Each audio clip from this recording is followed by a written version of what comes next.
കർത്താവിൻ്റെ നാമം മഹത്വപ്പെടട്ടെ. ഫെയ്ത്ത് വോയിസിലേക്ക് എല്ലാവരെയും ഞങ്ങൾ സ്വാഗതം ചെയ്യുന്നു.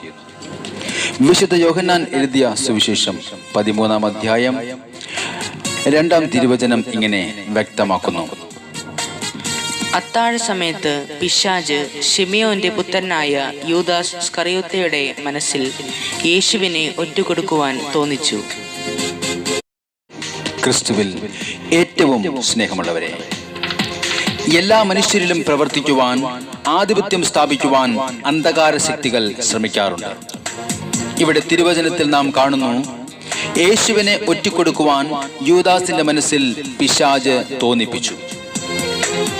നാം ആദ്യം തിരിച്ചറിയേണ്ടത്, പിശാച് ഒരു മനുഷ്യനെ തന്റെ അധീനതയിൽ ആക്കുവാൻ ആ മനുഷ്യന്റെ മനസ്സിൽ പ്രവർത്തിക്കും. ആ മനുഷ്യൻ പിശാച് തോന്നിപ്പിച്ച കാര്യം തന്റെ മനസ്സിലേക്ക് ഏറ്റെടുത്താൽ പിശാച് അവനിൽ പ്രവേശിക്കുവാൻ ശ്രമം നടത്തും. ഇവിടെ തിരുവചനത്തിൽ നാം കാണുന്നു, യൂദാസിന്റെ മനസ്സിൽ പിശാച് തോന്നിപ്പിച്ചത് യേശുവിനെ ഒറ്റിക്കൊടുക്കുവാനായിരുന്നു. ആ ദൗത്യം യൂദാസ് ഏറ്റെടുക്കുവാൻ തീരുമാനിച്ചപ്പോൾ തന്നെ അവൻ ദൈവ തിരുമുൻപിൽ അയോഗ്യനായി തീർന്നു. അതുകൊണ്ടാണ് യേശു അപ്പക്കഷ്ണം മുക്കി യൂദാസിന് കൊടുത്തപ്പോൾ ആ അപ്പക്കഷ്ണം അയോഗ്യതയോടെ യൂദാസ് സ്വീകരിച്ചപ്പോൾ സാത്താൻ യൂദാസിൽ പ്രവേശിച്ചത്. യോഹന്നാന്റെ സുവിശേഷം 13-ാം അധ്യായം 27-ാം തിരുവചനം വ്യക്തമാക്കുന്നു, അപ്പക്കഷ്ണം സ്വീകരിച്ചതിനെ തുടർന്ന് സാത്താൻ അവനിൽ പ്രവേശിച്ചു. സ്നേഹമുള്ളവരെ, നമ്മുടെ മനസ്സിൽ തോന്നുന്ന എല്ലാ കാര്യങ്ങളും വിവേചിച്ചറിയുവാനുള്ള കൃപയ്ക്കായി നാം പ്രാർത്ഥിക്കണം. പലപ്പോഴും പല മനുഷ്യരുടെ മനസ്സുകളിലും പിശാച് പാപം ചെയ്യുവാനുള്ള പ്രേരണ നൽകും. എന്നാൽ പാപം ചെയ്യണമോ വേണ്ടയോ എന്ന തീരുമാനമെടുക്കേണ്ടത് മനുഷ്യനാണ്. ദൈവം മനുഷ്യന് എല്ലാ സ്വാതന്ത്ര്യവും നൽകിയിട്ടുണ്ട്. അന്ധകാരത്തിൽ നടക്കണമോ പ്രകാശത്തിൽ നടക്കണമോ എന്ന തീരുമാനം മനുഷ്യന്റേതാണ്.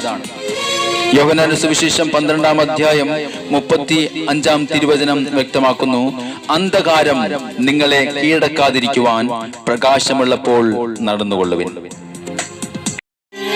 കർത്താവായ യേശുവിന് തിരുമുമ്പിൽ നമ്മെ തന്നെ സമർപ്പിച്ചുകൊണ്ട് നമുക്ക് പറയാം, കർത്താവേ, ഞാൻ അയോഗ്യതയോടെ അങ്ങേ സ്വീകരിച്ചു പോയതിനാൽ മാപ്പ് ചോദിക്കുന്നു. അങ്ങയുടെ സ്നേഹത്തെ ഞാൻ ഓർത്തങ്ങേക്ക് നന്ദി പറയുന്നു. ഉളവാകില്ല എന്നു നിനച്ച നാളിൽ ഒരിക്കലും ഒരു നന്മയുമെന്നിൽ ഉളവാകില്ല എന്നു നിനച്ച നാളിൽ ചേർത്തു നിർത്തി ആ കരങ്ങളിൽ താങ്ങി അരുൾ ചെയ്തു നീ എൻ മകനെന്നോ. എൻ്റെ യേശുവേ, ചേർത്തു നിർത്തി ആ കരങ്ങളിൽ താങ്ങി അരുൾ ചെയ്തു നീ എൻ മകനെന്ന്. കർത്താവായ യേശുവേ, അങ്ങ് എന്നോട് കാണിച്ച കാരുണ്യത്തെ പ്രതി ഞാൻ അങ്ങേക്ക് നന്ദി പറയുന്നു. എൻ്റെ പാപങ്ങൾ പൊറുക്കണമേ എന്ന് ഞാൻ യാചിക്കുന്നു. പൂർണ്ണമായി അങ്ങേ സ്വീകരിക്കുവാൻ തക്കവിധം ഇന്ന് എൻ്റെ ഹൃദയത്തെ ഞാനിതാ ഒരുക്കുന്നു. അങ്ങ് ഞങ്ങളെ അനുഗ്രഹിക്കണമേ, ഞങ്ങളെ സഹായിക്കണമേ. ഇത്രമാം കാരുണ്യം എന്നോടു കാണിപ്പാൻ പാപിയാം ഞാൻ എന്തുള്ളു നാഥ. ഇത്രമാം കാരുണ്യം എന്നോടു കാണിപ്പാൻ പാപിയാം ഞാൻ എന്തുള്ളു നാഥ.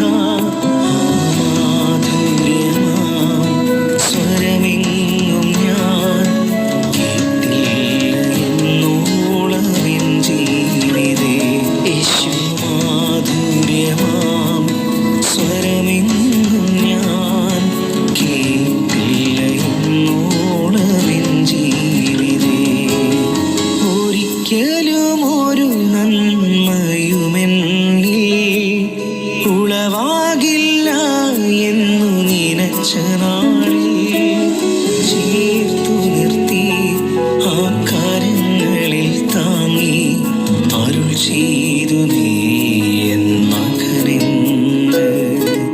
ചേർത്തു നിർത്തി ആ കരങ്ങളിൽ താങ്ങി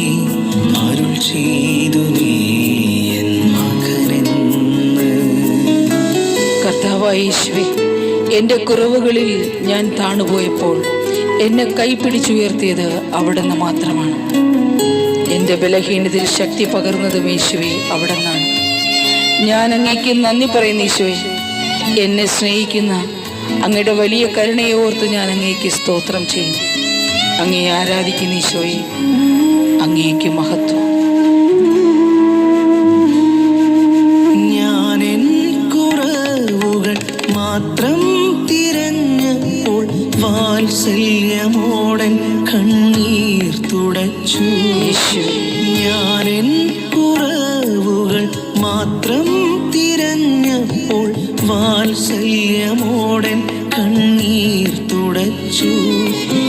ബലഹീനത തൻ കൃപയാൽ പൊതിഞ്ഞു എൻ തലയുയർത്തിയവൻ.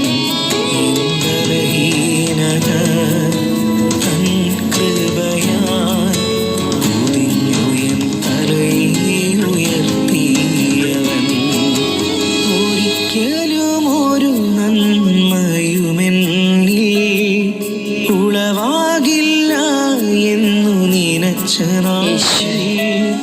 ചേർത്തു നിർത്തി ആ കരങ്ങളിൽ താങ്ങി അരുൾ ചെയ്തു നീ എൻ മകനെന്ന്. ചേർത്തു നിർത്തി ആ കരങ്ങളിൽ താങ്ങി അരുൾ ചെയ്തു നീ എൻ മകനെന്ന്. കർത്താവായ യേശുവേ, എൻ്റെ ജീവിതഭാരങ്ങൾ ഞാൻ അങ്ങയുടെ തിരുമുമ്പിൽ സമർപ്പിക്കുന്നു. എനിക്ക് ആശ്രയിക്കുവാൻ ഏകദൈവം യേശുവേ അവിടുന്ന് മാത്രമാണ്. ഞാൻ അങ്ങയുടെ തിരുമുമ്പിൽ കടന്നു വരുമ്പോൾ എന്നെ സഹായിക്കുന്ന അങ്ങയുടെ വലിയ കൃപയ്ക്ക് നന്ദി പറയുന്നു.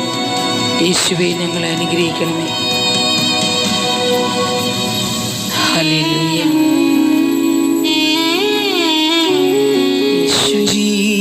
ജീവിതഭാരങ്ങൾ നീറുന്ന നിന്നകൾ വൻതിര പോലെന്നെ തകർത്തിടുമ്പോൾ, ജീവിതഭാരങ്ങൾ നീറുന്ന നിന്നകൾ വൻതിര പോലെന്നെ തകർത്തിടുമ്പോൾ, ഓടിയണഞ്ഞെന്നെ മാർവോടു ചേർത്തു ക്രൂശിലൻ വേദന വഹിച്ചവനേ. ഓടിയണഞ്ഞെന്നെ മാർവോടു ചേർത്തു ക്രൂശിലൻ വേദന വഹിച്ചവനേ.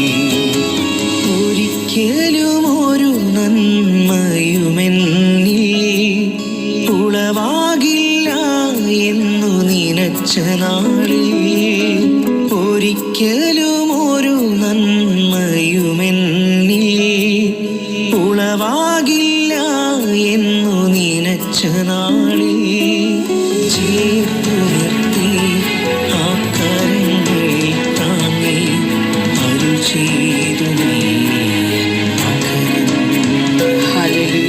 ചേർത്തു നിർത്തി ആ കരങ്ങളിൽ താങ്ങി അരുൾ ചെയ്തു നീ എൻ മകനെന്ന്.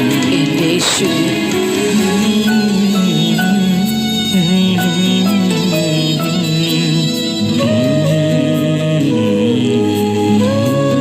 കർത്താവായ ദൈവം ഇന്ന് നമ്മെ ഓരോരുത്തരെയും അനുഗ്രഹിക്കുകയും നമ്മുടെ ജീവിതത്തെ സമൃദ്ധിയാൽ നിറയ്ക്കുകയും ചെയ്യട്ടെ എന്ന് കർത്താവായ യേശുക്രിസ്തുവിൻ്റെ നാമത്തിൽ ഞങ്ങൾ പ്രാർത്ഥിക്കുന്നു.